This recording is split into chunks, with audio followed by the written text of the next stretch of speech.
Socrates, one of the most influential figures in Western philosophy, was not only a profound thinker but also a man of paradoxical character. Living in Athens during the 5th century BCE, his legacy is marked by a unique approach to knowledge and an unwavering commitment to questioning everything, even the very foundations of his society. While not much is known about his life, Socrates' contributions to philosophy are undeniable, and his pursuit of wisdom led to his martyrdom.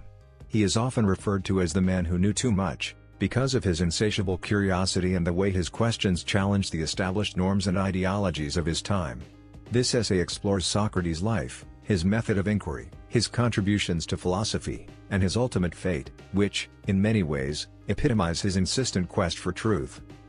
Socrates was born around 470 BCE in Athens to Sophroniskos, a stonemason, and Phainarete, a midwife. The specifics of his early life remain unclear, largely because Socrates himself left no writings.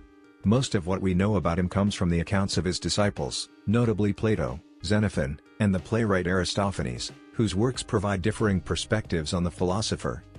Although Socrates was from a humble background, he was well educated for his time, receiving a basic education that included arithmetic, geometry, and rhetoric.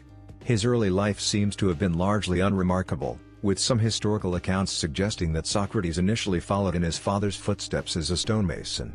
However, it was his intellectual pursuits that would eventually define him and lead him to become a central figure in the development of Western philosophy. Socrates is perhaps best known for his method of inquiry, which came to be known as the Socratic method. This approach, still used in education today, involves asking a series of probing questions to stimulate critical thinking, reveal contradictions in one's beliefs, and guide individuals toward truth. Socrates believed that knowledge was not something that could be taught directly, rather, it had to be uncovered through dialogue and introspection.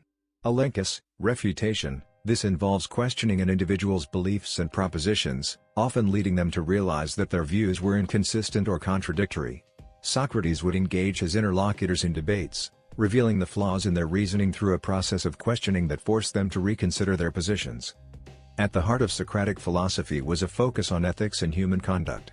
Unlike other thinkers of his time, such as the pre-Socratic philosophers or the sophists, Socrates was not concerned with explaining the natural world or seeking scientific truths about the universe. Instead, he focused on how humans should live and what it means to live a virtuous life. Socrates famously declared that knowledge is virtue. He believed that virtue, defined as qualities like courage, wisdom, justice, and temperance, was intimately tied to knowledge. In his view, if one truly understood what was good, they would inevitably act according to that understanding. In other words, moral failure was not the result of bad intentions but of ignorance. Socrates' goal was to help people recognize their own ignorance so they could begin the journey toward wisdom and virtue.